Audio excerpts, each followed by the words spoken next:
I, 29 male, work in forensic accounting. My entire career is built on looking for lies, discrepancies, and hidden truths in financial records. You would think this skill set would make me hyper-vigilant in my personal life, but love has a funny way of blinding you to the red flags waving right in front of your face. My ex-girlfriend, let's call her V, was someone I honestly thought I was going to marry. We had been together for 3 years, and she'd been living in my house for the last 18 months. I bought the place before I met her, solely in my name, but I never made her pay rent because I wanted us to build a future together. Our relationship felt solid, or at least I told myself it was. That delusion shattered last Tuesday. I was at the office, deep in a spreadsheet, when a notification popped up on my phone. Instagram. V had posted for the first time in months. I clicked it, expecting a picture of our dog, or maybe a shot from the dinner we had the night before. Instead, I was staring at a photo of V and her ex-boyfriend. It wasn't a group shot, and it wasn't a friendly throwback with a bunch of people. It was just the two of them, wrapped in a blanket on a pier, looking at a sunset. Her head was on his shoulder. His arm was tight around her waist. It looked intimate. But the kicker was a caption. The good old days. Love. I stared at the screen. My heart didn't sink. It just stopped. I checked the date of the photo. It was definitely from 4 years ago, before me. But why post it now? And why that caption? I texted her immediately, asking what was going on and why she was posting a romantic pic with him. She left me on read for 20 minutes. When she finally replied, it was dismissive. She told me to relax, said she found it on her cloud and thought she looked cute, and ended with, "Don't be insecure." Insecure. That word is such a weapon. It's designed to shut you up and make you question your valid feelings. If I pushed back, I was a jealous, controlling boyfriend. If I said nothing, I was a doormat letting my girlfriend publicly pine for her ex. I tried one more time to communicate like an adult, telling her it was disrespectful to our relationship to call cuddle with her ex the good old days, and asking her to take it down. She texted back saying I was being dramatic, that she wasn't deleting it, and to stop trying to control her because she was busy at work. She shut me down. She prioritized a photo of an ex over my feelings. Something inside me snapped. It wasn't rage. It was a cold, forensic clarity. If she wanted to publicize her days with him, she clearly wasn't valuing her days with me. I didn't reply. I didn't blow up her phone. I opened Facebook, went to my relationship status, and changed it from in a relationship to single. I didn't write a sad post or a rant. I just updated the data to match reality. Then I sent her one final text. Status updated. Now you can have new days with him. I put my phone on Do Not Disturb and went back to work. 2 hours later, my office receptionist called to tell me a frantic woman was on the line. I checked my mobile, 47 missed calls. I picked up the office line, and V was screeching. Apparently, her dad and aunt had seen the status change and were asking why I dumped her. I told her I was just giving her the freedom she seemed to want. She begged me to change it back because her parents were freaking out and thinking she cheated. I asked her if she did, and after a hesitation that was a second too long, she denied it. I told her I wasn't insecure anymore, I was single, and that we could discuss her moving out when I got home. Then I hung up. I left work early to secure my assets. I know how people get when a free ride ends. I called my brother, Dan, who is built like a tank, and asked him to come over as a witness. I didn't want to be alone with her if she escalated. When I got home, her car wasn't there yet. I walked into the living room and saw her iPad on the coffee table. We had an open phone policy, but I rarely checked. Today, the forensic accountant in me took over. I needed evidence. I unlocked it. She used the same passcode for everything and opened her messages. There it was. A conversation with the ex from that morning. He texted that he missed her, and the trip was legendary. She replied saying life was simpler then, and that she was tired of playing house with me. She literally called me boring compared to him. Then came the part that made my blood run cold. She told him she couldn't leave yet because I paid for everything, and she needed to save up more or get me to buy her a new car first. The ex told her to post that pic to see if I had the guts to say anything, betting I'd swallow it like a good little provider. It was a setup, a humiliation ritual cooked up by the two of them. She wasn't just nostalgic. She was actively using me as a financier while emotionally and likely physically cheating with him. I took photos of the chat with my phone and exported the history to my email. Then I heard the front door unlock. V stormed in, eyes red, fake tears streaming. She didn't see the iPad in my hand yet. She launched into a performance about how I was humiliating her and that her mother was threatening to cut her off. She demanded I call her mom and say it was a prank. I told her I wasn't calling anyone, and I wasn't changing the status. Her face twisted. The sadness evaporated, replaced by pure entitlement. She shouted that I couldn't just dump her over a picture, that she had rights, and that she lived there. She actually claimed she had established residency, and if I tried to kick her out, she'd sue me and tell everyone I hit her. She crossed her arms, looking smug, thinking the threat of a false accusation would make me fold. She didn't know I had the iPad. She didn't know Dan was parking his truck outside, and she didn't know she had declared war on a man who documents everything. I told her she was right, that I couldn't just kick her out immediately.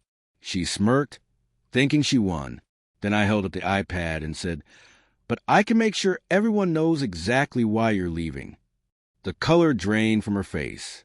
She lunged for the device, screaming that I invaded her privacy. I held out of reach, reminding her she left it unlocked in a shared space and that privacy goes out the window when you're plotting to defraud someone for a car. My brother Dan walked in right then. V froze, then tried to switch masks, telling Dan I was having a psychotic break and stealing her things. Dan just took the iPad, read the open chat, and looked at her with pure disgust. He read the boring provider text out loud. V turned bright red and tried to claim it was a joke and out of context. I told her she had until the end of the night to pack a bag. She screamed that she wasn't going anywhere, that it was her home too, because she bought the throw pillows. Then she pulled out her phone and dialed 911. She looked me dead in the eye and told the dispatcher that her boyfriend was becoming aggressive, throwing things, and she was afraid for her safety. I watched her lie to the police with a calm that was terrifying. She was fabricating a domestic violence scenario in real time. I pointed to the ceiling corner and asked Dan if the red light was on. Dan looked at the Nest camera I'd installed to watch the dog and confirmed it was solid red, recording. Audio and video. V stopped talking. She lowered the phone, looked at the camera, then back at me. I told her it was backing up to cloud, recording every word, including her admitting the texts were real and her lying to 911 while I stood 5 feet away with my hands in my pockets. She hung up immediately and accused me of setting her up. I told her I was just protecting myself. I explained that while she was technically a tenant, and I couldn't physically evict her without a court order, she had just committed a crime by making a false report. I told her I was going to file a police report unless she left voluntarily. She refused, saying if I filed a report, she'd ruin my reputation. I told her that her reputation was the one about to take a hit because her parents were blowing up my phone, and I felt like I should send them the screenshots so they wouldn't worry. She screamed, and apparently her dad has a heart condition, and he hates the ex, thinking he's a loser junkie, which, to be fair, he is. V then dropped a bomb. She told me she couldn't go to her parents because she had told them we were engaged. She lied to them last week to get them off her back about her career. My jaw dropped. She was living a double life. She tried to pivot to pity, asking to sleep in the guest room, promising to delete the post. I told her no. She snapped again, saying if she was a tenant, she could have guessed, and she was inviting the ex over for protection. She started typing furiously. I told her that if she brought him here, it would be trespassing, but she was convinced she had the legal upper hand. I motioned for Dan to stay in the kitchen, while I went to the backyard to call my lawyer and the non-emergency police line to get ahead of her 911 hang-up. While I was on the phone explaining the situation, I heard a massive crash from inside the house. I ran back in. My pride and joy was shattered on the floor. A heavy vase was sitting in the middle of the spider web screen. V was standing over it, breathing hard. She looked at me with wild eyes and said, "Oops, I tripped." Dan, who was standing right there, said, "I saw you throw it, V. You were on the other side of the room." She spat back that it was her word against ours and that it was marital property because we were common law. I told her our state doesn't recognize common law marriage, and I bought that TV before she moved in. She screamed, "If I can't be happy here, no one will. You think you can just discard me?" Then she grabbed a framed photo of us off the mantel and smashed it on the floor. That was it. I unlocked my phone and told the dispatcher I was still on the line but that the situation had escalated. The individual was destroying property, and I had a witness.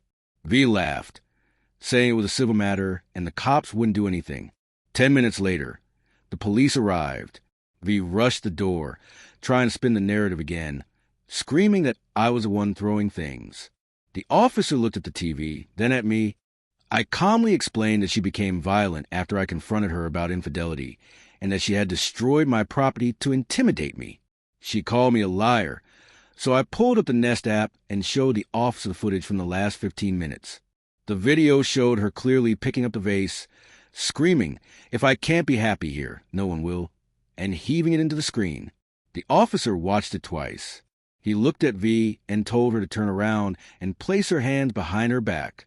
She gasped, shocked that her tears weren't working. The officer explained that destroying property is a crime, and based on the threats, they were detaining her for domestic disturbance. As they were walking her out in cuffs, a beat-up Honda Civic pulled into the driveway. The ex. He stepped out, looking confused. He saw V in cuffs, and she started screaming for him to help her. I held up my phone, recording him, and told him if he stepped on my property, I'd have him trespassing, and that I had the text proving his involvement. The guy did the math instantly. He looked at V, looked at the cops, mumbled that he was at the wrong house, and got back in his car. He reversed out of the driveway while V screamed his name. Dan muttered, "Looks like the good old days aren't that loyal." The police told me I could file for an Emergency Protective Order, EPO, immediately due to the property damage and her erratic behavior. This was the key. While I couldn't evict a tenant instantly, an EPO bars a person from the residence to protect the victim and property. It effectively bypassed the 30-day notice. I spent hours at the station filling out paperwork. By the time I got home, it was 2 a.m. The house was quiet, but a mess. Her phone was still on the counter, buzzing with texts from her parents. They were terrified because of her lies. I decided it was time to clear the air. I drafted a group text to her mom and dad. "Hi, I know you're worried. V is currently in police custody for destroying my home after I confronted her about her affair. She is safe, but she will not be returning to my house. I am attaching the video of what happened and the messages she sent to the man she was cheating with. I'm sorry it ended this way, but I will not be lied to or abused." I attached the video of the TV smashing. I attached the screenshots of her calling me a boring provider and her plan to use me for a car. I hit send. It was a nuclear option, but she had tried to ruin my life and have me arrested. The next morning, I woke up to a text from V's father. He said they had seen the video and were mortified. He apologized, called me son, and said they were bailing her out, but she would be coming directly to their house. He assured me she wouldn't bother me again, and they would arrange a police escort to get her stuff. The legal process over the next few weeks was a headache, but I won. The EPO held up. Her parents sent movers to get her things. I sat on the porch drinking coffee while they boxed up her throw pillows. I heard through mutual friends that the ex ghosted her completely once he realized the money train was gone and she had legal trouble. V's parents were furious about the fake engagement lie. They put her on a rehabilitation plan. Curfew, no social media, mandatory therapy. She's 27 and living like a grounded teenager. She tried to email me once from a burner account, blaming me for overreacting and ruining her life over a picture. I didn't reply. I just forwarded it to her dad. The account was deleted 2 hours later. I sued her in small claims for the TV and vase, and her dad wrote a check to settle out of court to avoid the shame. I used the money to buy an even bigger TV and a better security system. Reflecting on it, I loved her, but I was in love with a mask. The real V was a person who smashed my TV and tried to frame me for domestic violence. My house is quiet now. No drama. I kept the status as single. And honestly, these really are the good days.